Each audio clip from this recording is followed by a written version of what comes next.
мен сұрағым баяндамашыға, мына біздің ауыл партиясының бір мәселе мазалайды. Осыдан 2-3 жыл бұрын мына балық комитеті бағдарлама қабылдарының алдында ФАО-ға тапсырыс берген. Біздің қандай позициямыз дамытуымыз керек деген сұрақ қойған. Сол кезде ФАО-ның айтуы бойынша біз мына каспийский лосось, қазақша айтқан кезде Каспийдің арқан балығы және аралдағы арал бекересін қайта қалпына келтіріп, олар қызыл кітапта жақсы білесіз. Соны қайта келтіріп, соны экспорттық позицияға айналдыру керек деген бір ұсыныс берген.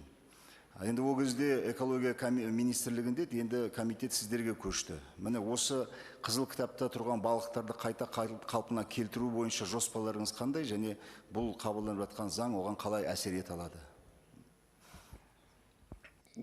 Сұрағыңызға рахмет. Негізі бұл мәселелерді біздер өзіміздің 4 тиісті ірі питомниктеріміз бар, сол арқылы жүзеге асырып жатырмыз. Аралда бар өзіміздің ірі питомнигіміз,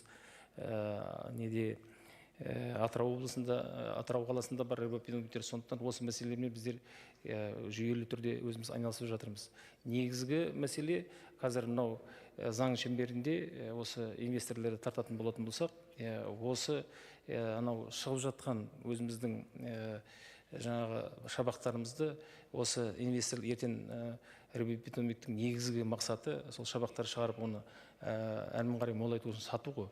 Сол арқылы мына инвесторлерге сол шабақтарды сатып әрмен қарай өсіру, дамыту деген мәселе көздеріп отырмыз.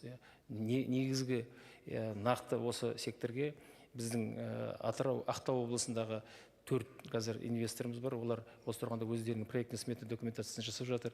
Тиісті жаңағы өздерінің нелері берілді, өздерінің жаңа аймақтары, су аймақтары. Сондықтан осы мәселелер бізде бақылауда тұр.